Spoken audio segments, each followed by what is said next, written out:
Hey, it is your buddy. Peace and harmony with you here today. Much love going out to all the beautiful empowered harmonizers. How are you doing today? We are zooming in and focusing in on a great viewer question, and that is to understand, the position in a covert narcissist relationship, and you sort of feel unacknowledged or ultimately very alone.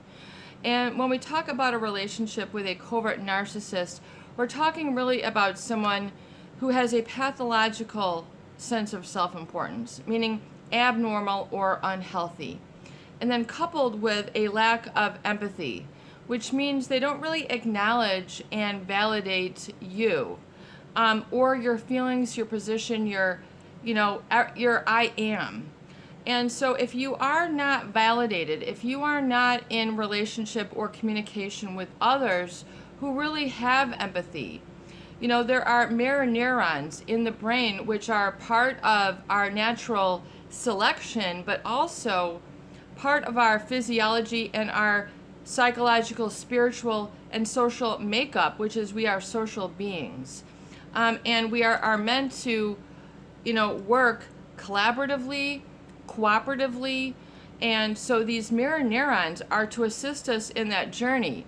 Meaning, if you mirror neurons, which means like the empathy, meaning it gives you the ability to sort of be connected at the heart, not just on the cerebral level, but on the physiological level. And if you have been in a relationship with a covert narcissist, oftentimes you have a deficit of feeling this acknowledgement, validation, connection. You just don't get anything from them. But you aren't really seeing this because of the covert nature, meaning you don't really pick up on this. It's unaware, it's unapparent to you. So, if you then, just sort of continue on in the relationship, and eventually you will feel a little bit of a loosening of the grasp. In other words, something seems to get further and further and further away. You feel a sort of distance, even though you might be in proximity or in a relationship with this individual. I'm not sure if this individual is a spouse. I'm not sure if it's in your family, your workplace, your community. But eventually you will begin to feel then very alone, very solitary. And this can be very uncomfortable. Uncomfortable in the fact that you don't feel really supported. That's really what is going on. And also with a narcissist, we're talking about, they tend to objectify others, meaning they see and perceive others as an extension of themselves to get them where they want to go on their journey. So you might feel kind of like a stepping stone or just sort of a one-directional support of them. You're not really getting that in return. So people then, to kind of keep the relationship going, tend to then over-adjust, overcompensate, and then begin to gradually then look completely and solely at the needs of the covert narcissist, because their needs are so invalidated. Their needs, your I am, is just sort of washed away in the wind. It sort of trickles down your back, and slowly but surely it becomes a non-existence. It becomes a non-relevance. It is not activated. It's the old use it or lose it. And when they are perceiving others as an extension of themselves, that means, your job, your role is to make me, the covert narcissist, look good. And if you don't got this, if you don't do this, if you're not, at quote unquote my level, or you're not doing this to be impressive of me, then you sort of get relegated to lack of validation or non-connection. This will cause people to feel very alone, even in a relationship. Even when they're there, there's a feeling of vapidness, emptiness, and it's very difficult to put your finger on. And so, if you don't have eye contact, if you don't have a physical presence there, it's kind of like, energy is escaping. Your I am is escaping. It's becoming invalidated. People then feel lost, disoriented, shaky, but they don't understand really the cause that creates the effect. So this emotional feeling of woundedness or feeling alone or unsupported just tends to perpetuate. It tends to just sort of continue without any inertia. In other words, nothing really stops it. So it tends to accumulate speed. It tends to accumulate with time to a point really where you get to a tipping point, or what you might call like a saturation point, and you're like, something is wrong, something is awry here. I don't know quite what it is, but something has to change. And so people then try to when they're at that level, try to take it up, with the covert narcissist.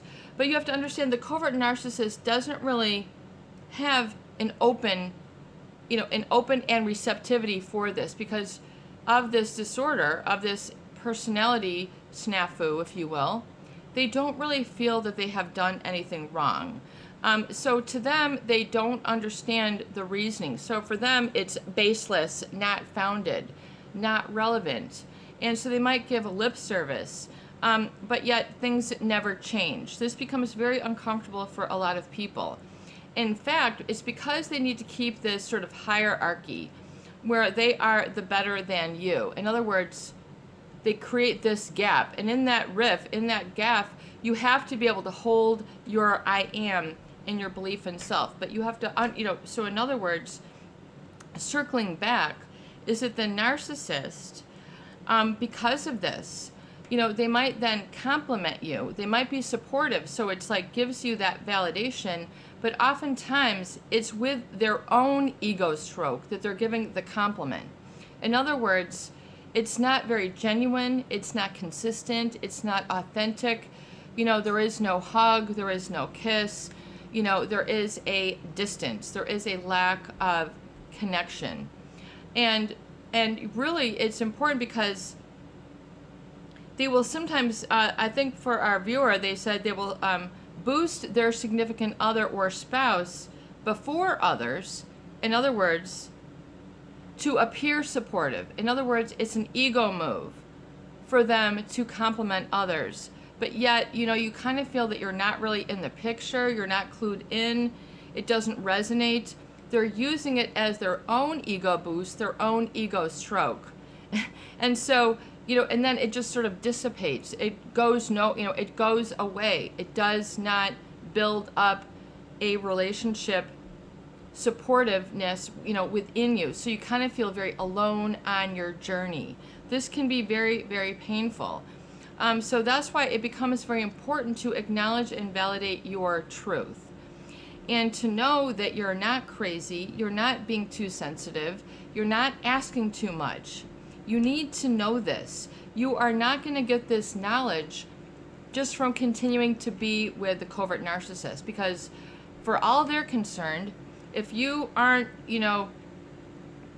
basically one of their, they feel that they deserve to be around others who are of quote unquote equal status or higher status. So, in other words, they'll sort of deflect that,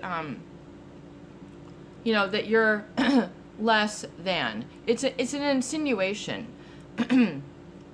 And, you'll see this quite often in their speech patterns and who they connect with.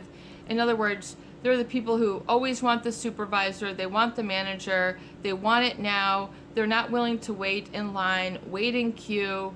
They're just like, they want to bypass everything. There is a sense of entitlement. It's just like, this is how it goes. No, it's not. Sir, you can't have your dog here. Yes, I can. I mean, they just sort of plow through. They make others' statements or needs or requirements superfluous, unnecessary. So they'll sort of bypass this, and it creates sort of a violation energy where then people don't have their boundaries and standards. They begin to be enmeshed or fused with a covert narcissist. their needs then are sort of internalized as your needs, if you will. This becomes really the root of codependence, and a feeling that you have to appease or appeal to others before appearing and appeasing yourself. So it becomes, sort of this real emotional shimmying that takes a lot of energy. It takes a lot of concentration, but oftentimes it does not result in where you want to be. It becomes ineffectual. So you have to realize it's important to emphasize your I am and sort of regain this. And you might not have recognized this.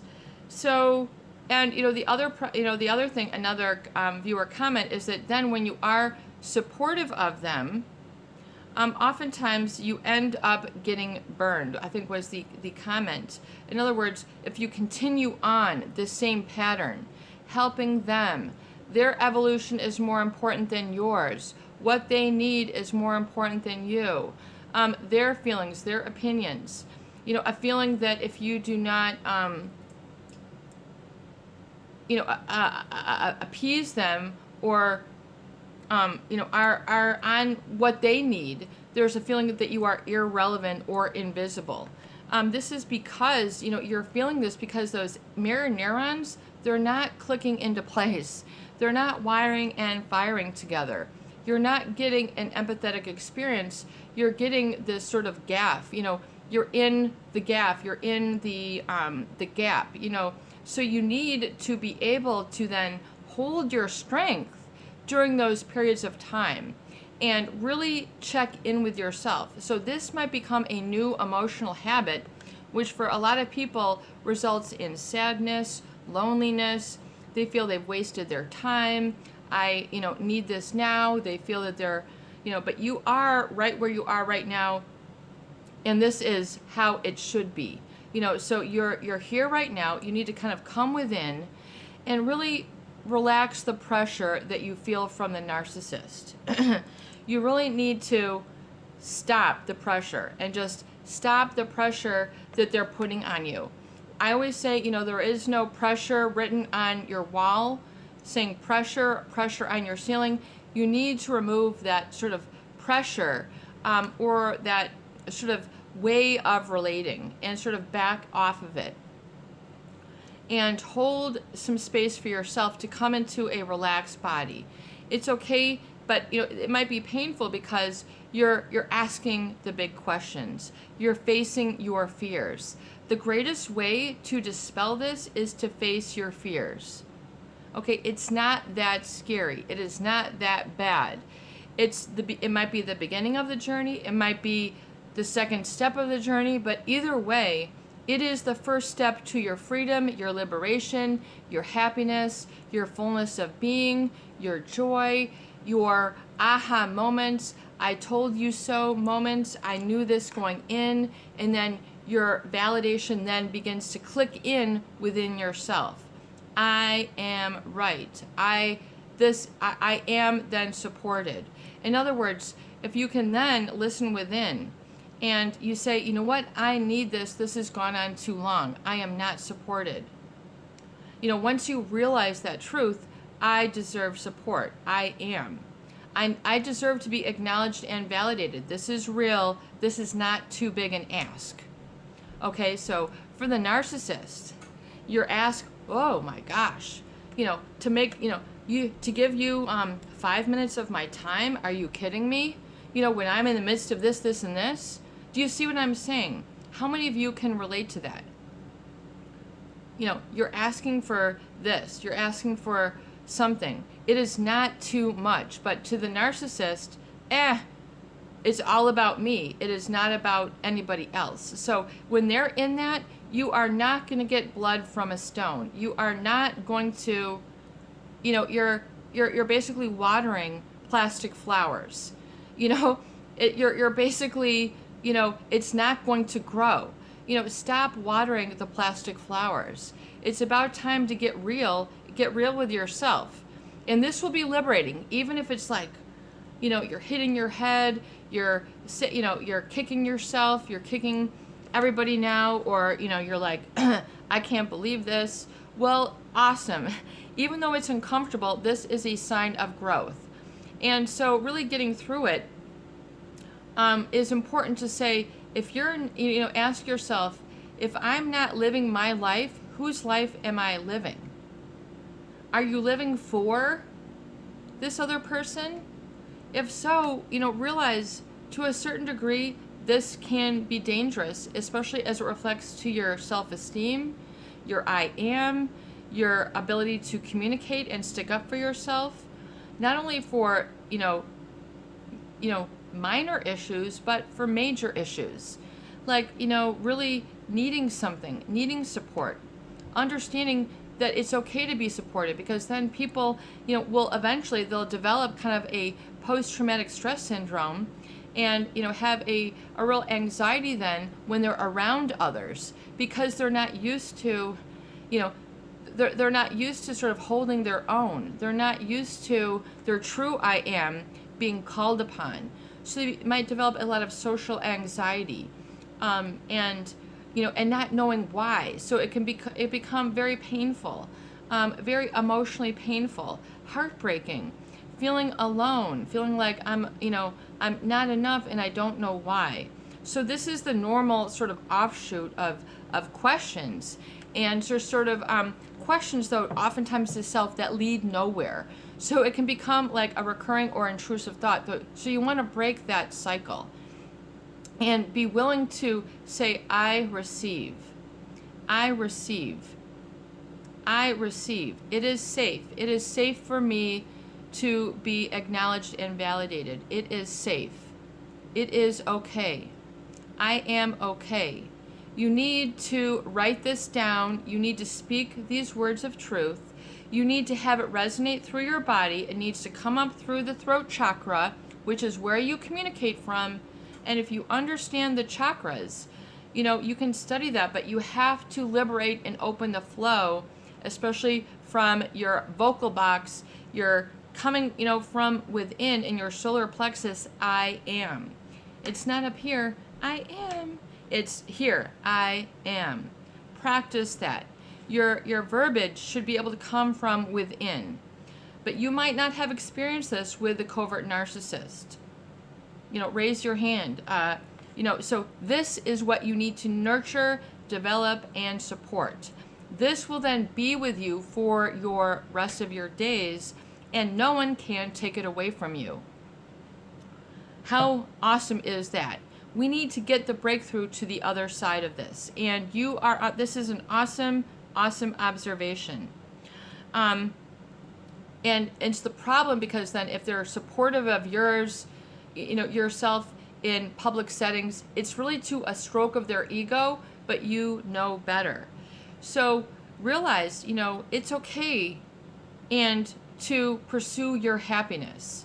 You have permission. You do not need to be like the narcissist. You do not need to acquiesce, give in, fall head over heels to, please them.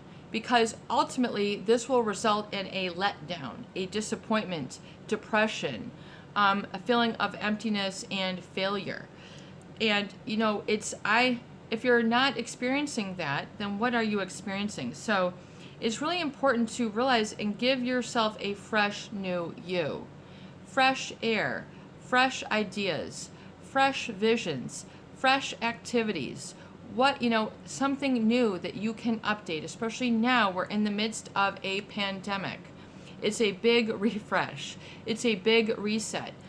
All sorts of crazy things are going on. And I think it's divinely fated. This is all coming together. We're really at a pinnacle in a penultimate place in life.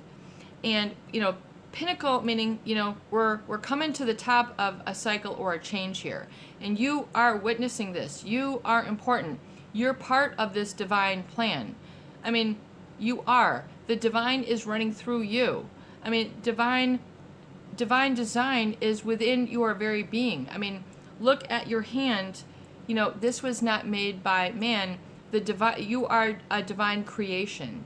So, acknowledging and validating the miracle of this And then communicating to your higher self from this perspective will help to open up your mind and help you to acknowledge and validate certain experiences, and you'll begin then to more live in the solution and the I am. Once you sort of allow this to become internalized and you digest it, experience it. This is not a one day, overnight. This is a experience. This is your life becomes a living experience and a pursuit of happiness, not a pursuit of unhappiness. And so you need to take the shift. And you need to be able to understand the cause that's created this effect of why you have felt sort of at the bottom of the barrel. And acknowledge and validate that you deserve to be around with people who are able to communicate with you in a healthy manner. They're not always trying to manipulate you by putting you down. And realizing this, validating this, and allowing that to breathe out and sort of exhale. What was that Whitney Houston song? I can't think of it right now, but exhale. Allow yourself to just breathe it out. And you might still have a lot of anxiety in your abdomen. I understand it 100%, but focus on relieving a lot of that stress that you're trying to hold in, and allow your I am to open up, bloom, and grow. And and so getting yourself into your just sort of like a New Year's resolution, but you have to support yourself. Now, this, I'm going to, make a new social call once a month. I'm going to make a new friend once a month. I'm going to read a new book once a month. I'm going to go to a concert once every other month. What changes can you make that can help you to break free and have new experiences? And hold yourself to it. Hold yourself accountable. Knock it out. Peace and harmony. I don't know if this is going to work. Well, why don't you try it? Why don't you try it for 30 days, 60 days, 90 days? And you need to start a new emotional habit then, which oftentimes creates a new physical habit. Needing to sit down and read the book. Needing to make the phone call. Getting on the phone and dialing some numbers. Maybe choosing a place to go. This might feel like work, but eventually as you keep on, it'll become natural and second nature, and it will give you energy rather than feeling like it's a lot of effort. You need to stay the course, stay the process, trust the process, and check in with yourself and see how you have grown once you meet those new goals and objectives for yourself. I read that book, Peace and Harmony. I took that walk, Peace and Harmony. No matter what, I made a new friend connection, Peace and Harmony. I did it, Peace and Harmony. It is good, Peace and Harmony. It's getting better, Peace and Harmony. Make those statements. Be willing to validate your I am rather than constantly validating that of others. Give yourself some credit. Stand up for yourself and become really invested in this for your future. This is your buddy, Peace and Harmony, with you here today, and I hope that these videos do help. Please share, please subscribe, and for goodness sake, please donate for more great tools, videos, discussion, and support. You got this. Be strong. Be strong. Stay the course. Baby steps will get you there. Not big, grandiose, fantasies. It's okay to be yourself. It's okay to be you. Make the baby steps. Make the baby steps. That's where the huge changes are. Have a beautiful day.